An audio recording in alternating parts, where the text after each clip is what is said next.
जय श्री कृष्णा। राधे राधे। आप सभी को, आप सभी पर बृहस्पति देव की कृपा सदैव बनी रहे और आप सबकी समस्त मनोकामनाएं पूर्ण हो। आज की वीडियो में दोस्तों हम बात करेंगे बृहस्पतिवार की व्रत कथा। भारतवर्ष में प्राचीन काल में एक राजा राज्य करता था। वह बड़ा ही प्रतापी और दानी था। वह नित्य गरीबों और ब्राह्मणों की सहायता करता था। यह बात उसकी रानी को बिल्कुल भी अच्छी नहीं लगती थी। वह न ही गरीबों को दान देती, न ही भगवान का पूजन करती थी और राजा को भी दान देने से मना किया करती थी।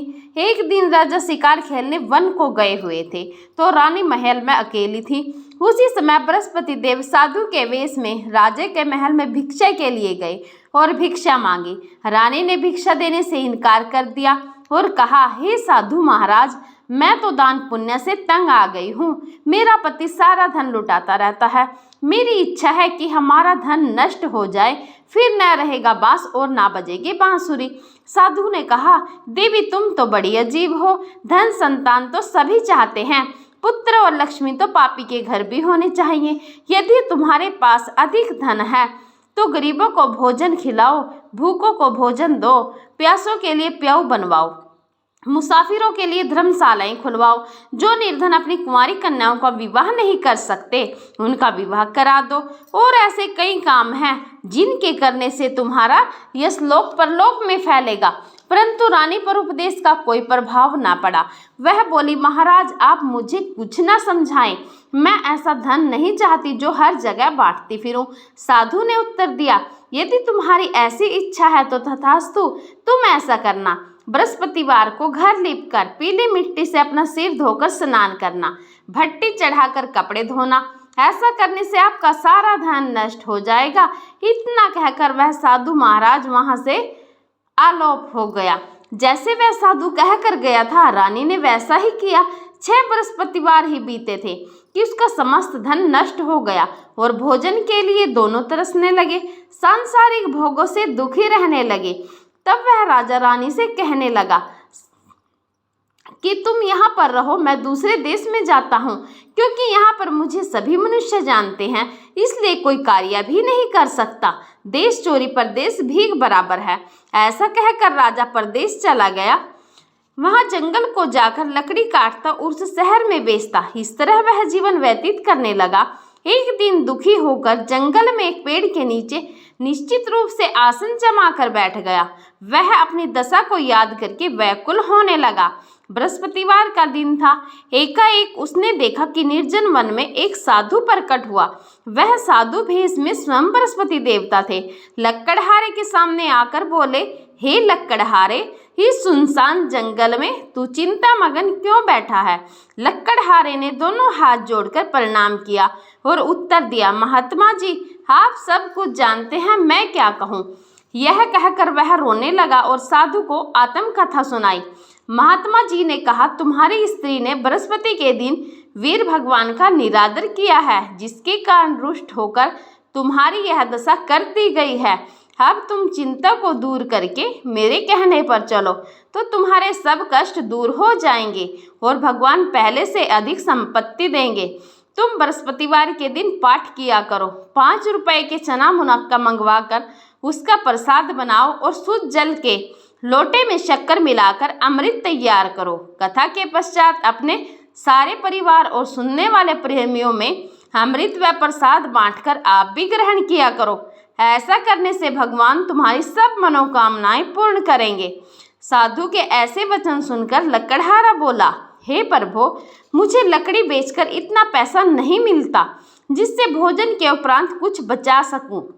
मैंने रात्रि में अपनी स्त्री को व्याकुल देखा है। मेरे पास कुछ भी नहीं जिससे उसकी खबर मंगा सकूं। साधु ने कहा, हे लक्कड़हारे, तुम किसी बात की चिंता मत करो। बृहस्पति के दिन तुम रोजाना की तरह लकड़ियां लेकर शहर को जाओ। तुमको रोज से दुगना धन प्राप्त होगा, जिससे तुम भली भांति भोजन कर लोगे तथा बृहस्पति की पूजा का सामान भी आ जाएगा। इतना कहकर साधु अंतर्ध्यान हो गए। धीरे धीरे समय व्यतीत होने पर फिर वही बृहस्पतिवार का दिन आया।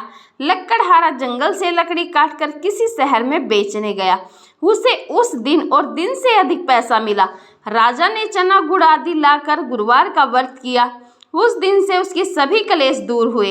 परंतु दोबारा जब गुरुवार का व्रत आया तो वह बृहस्पतिवार का व्रत करना भूल गया। इस कारण बृहस्पति भगवान नाराज हो गए। उस दिन से उस नगर के राजा ने विशाल यज्ञ का आयोजन किया तथा शहर में यह घोषणा करा दी कि कोई भी मनुष्य अपने घर में भोजन ना बनावे और ना आग जलावे, समस्त जनता मेरे यहाँ भोजन करने आवे। इस आज्ञा को जो ना मानेगा उसके लिए फांसी की सजा दी जाएगी। इस तरह की घोषणा संपूर्ण नगर में करवा दी गई। राजा के आज्ञा अनुसार शहर के सभी लोग भोजन करने आए, लेकिन लक्कड़हारा कुछ देर से पहुंचा, इसलिए राजा उसको अपने साथ घर लिवा ले गई और ले जाकर भोजन करा रहे थे तो रानी की दृष्टि उस खूंटी पर पड़ी जिस पर उसका हार लटका हुआ था। वह वहां पर दिखाई न दिया। रानी ने निश्चय किया कि मेरा हार इस मनुष्य ने चुरा लिया है। उसी समय पुलिस को बुलाकर उसको जेल खाने में डलवा दिया। जब लक्कड़हारा जेल खाने में पड़ गया और बहुत दुखी हुआ, विचार करने लगा कि न जाने कौन से पूर्व जन्म के कर्म से मेरे लिए दुख प्राप्त हुआ है, और उसी साधु को याद करके रोने लगा जो कि जंगल में मिला था। उसी समय तत्काल बृहस्पति देव साधु के रूप में प्रकट हो उसकी दशा को देखकर कहने लगे, अरे मूर्ख, तूने बृहस्पतिवार की कथा नहीं करी, इसी कारण तुझे दुख प्राप्त हुआ है। अब चिंता मत कर, बृहस्पतिवार के दिन जेल खाने के दरवाजे पर 4 पैसे पड़े मिलेंगे, उनसे तू बृहस्पति देव की पूजा करना, तेरे सभी कष्ट दूर हो जाएंगे। बृहस्पति के रोज उसे 4 पैसे मिले। लक्कड़हारे ने कथा कही। उसी रात्रि को बृहस्पति देव ने उस नगर के राजा को सौपन में कहा, हे राजा, तुमने जिस आदमी को जेल खाने में बंद कर दिया है वह निर्दोष है, वह राजा है, उसे छोड़ देना। रानी का हार उसी खूंटी पर लटका है। अगर तू ऐसा नहीं करेगा तो मैं तेरे राज्य को नष्ट कर दूंगा। इस तरह रात्रि के सौपन को देखकर राजा प्रातःकाल उठा और खूंटी पर हार देखकर लक्कड़हारे को बुलाकर क्षमा मांगी तथा लक्कड़हारे को योग्य सुंदर वस्त्र आभूषण देकर विदा किया तथा बृहस्पति देव की आज्ञानुसार लक्कड़हारा अपने नगर को चल दिया। राजा जब अपने नगर के निकट पहुंचा तो उसे बड़ा आश्चर्य हुआ। नगर में पहले से अधिक बाग, तालाब और कुएं तथा बहुत सी धर्मशालाएं, मंदिर आदि बन गई हैं। राजा ने पूछा, यह किसका बाग और धर्मशाला है? तब नगर के सब लोग कहने लगे, यह सब रानी और बांदी के हैं। तो राजा को आश्चर्य और गुस्सा भी आया। जब राजा ने यह खबर सुनी कि रानी ने यह खबर सुनी कि राजा आ रहे हैं तो उसने बांदी से कहा कि हे दासी, देख, राजा हमको कितनी बुरी हालत में छोड़ गए थे, हमारी ऐसी हालत देखकर वह लौट न जाएं, इसलिए तू दरवाजे पर खड़ी हो जा। आज्ञानुसार दासी दरवाजे पर खड़ी हो गई। राजा आए तो उन्हें अपने साथ लिवा लाई। तब उन्होंने कहा कि हमें यह सब धन बृहस्पति देव के इस व्रत के प्रभाव से प्राप्त हुआ है। राजा ने निश्चय किया कि 7 रोज बाद तो सभी बृहस्पति देव का पूजन करते हैं, परंतु रोजाना दिन में मैं 3 बार कहानी कहा करूंगा, रोज व्रत किया करूंगा। अब हर समय राजा के दुपट्टे में चने की दाल बंधी रहती तथा दिन में 3 बार कहानी कहता। एक रोज राजा ने विचार किया कि चलो अपनी बहन के यहाँ हो आवे। इस तरह निश्चय कर राजा घोड़े पर सवार हो अपनी बहन के यहाँ को चलने लगा। मार्ग में उसने देखा कि कुछ आदमी एक मुर्दे को लिए जा रहे हैं। उन्हें रोककर राजा कहने लगा, अरे भाइयों, मेरी बृहस्पति देव की कहानी सुन लो। वे बोले, लो, हमारा तो आदमी मर गया है, इसको अपनी कथा की पड़ी है। परंतु कुछ आदमी बोले, अच्छा कहो, हम तुम्हारी कथा भी सुनेंगे। राजा ने दाल निकाली और जब कथा आधी ही हुई थी कि मुर्दा हिलने लग गया, और जब कथा समाप्त हो गई तो राम राम करके मनुष्य उठकर खड़ा हो गया। आगे मार्ग में उसे एक किसान खेत में हल चलाता मिला। राजा ने उसे देखा और उससे बोला, अरे भैया, तुम मेरी बृहस्पति देव की कथा सुन लो। किसान बोला, जब तक मैं तेरी कथा सुनूंगा तब तक 4 हरैया और जोत लूंगा, जब अपनी कथा किसी और को सुनाना। इस तरह राजा आगे चलने लगा। राजा के हटते ही बैल पछाड़ खाकर गिर गए तथा उसके पेट में बड़ी जोर का दर्द होने लगा। उस समय उसकी माँ वहाँ रोटी लेकर आई। उसने जब यह देखा तो अपने पुत्र से सब हाल पूछा और बेटे ने सभी हाल कह दिया।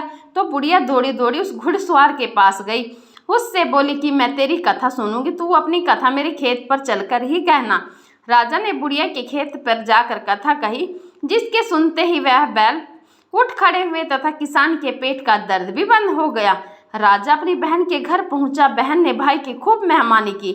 दूसरे रोज प्रातःकाल राजा जगा तो वह देखने लगा कि सब लोग भोजन कर रहे हैं। राजा ने अपनी बहन से कहा कि ऐसा कोई मनुष्य हो जिसने भोजन नहीं किया हो, मेरी बृहस्पतिवार की कथा सुन ले। बहन बोली, हे भैया, यह देश ऐसा ही है। यहाँ लोग पहले भोजन करते हैं, बाद में अन्य काम करते हैं। अगर कोई पड़ोस में हो तो देखाऊं। वह ऐसा कहकर देखने चली गई, परंतु उसे कोई ऐसा व्यक्ति नहीं मिला जिसने भोजन न किया हो।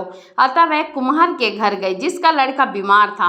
उसे मालूम हुआ कि उनके यहाँ 3 रोज से किसी ने भोजन नहीं किया है। रानी ने अपनी भाई की कथा सुनने के लिए कुम्हार से कहा। वह तैयार हो गया। राजा ने जाकर बृहस्पतिवार की कथा कही, जिसको सुनकर उसका लड़का ठीक हो गया। अब तो राजा की प्रशंसा होने लगी। एक रोज राजा ने बहन से कहा कि हे बहन, हम अपने घर को जाएंगे, तुम भी तैयार हो जाओ। राजा की बहन ने अपनी सास से कहा। सास ने कहा, हाँ चली जा, परंतु अपने लड़कों को मत ले जाना, क्योंकि तेरे भाई के कोई औलाद नहीं है। बहन ने अपने भाई से कहा, हे भैया, मैं तो चलूंगी, परंतु कोई बालक नहीं जाएगा। राजा बोला, जब कोई बालक ही नहीं चलेगा तब तुम क्या करोगी? बड़े दुखी मन से राजा अपने नगर को लौट आया।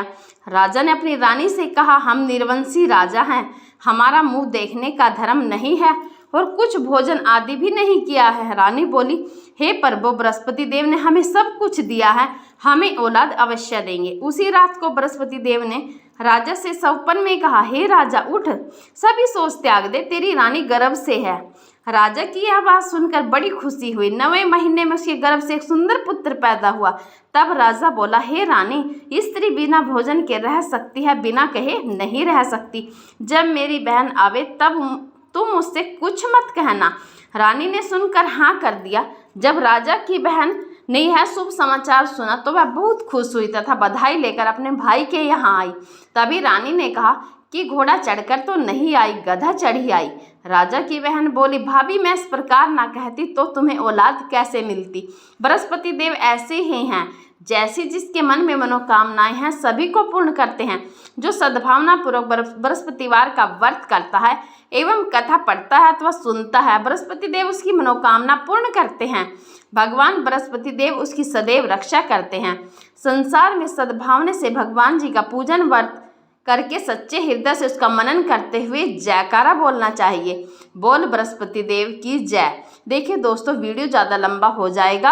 आगे वीडियो बृहस्पति देव की आरती मैं दूसरी वीडियो बनाऊंगी, उसमें आपको वीडियो मिल जाएगी। जय बृहस्पति देव की जय। जैसे उसकी मनोकामनाएं पूर्ण की, ऐसी सबकी मनोकामनाएं पूर्ण करना।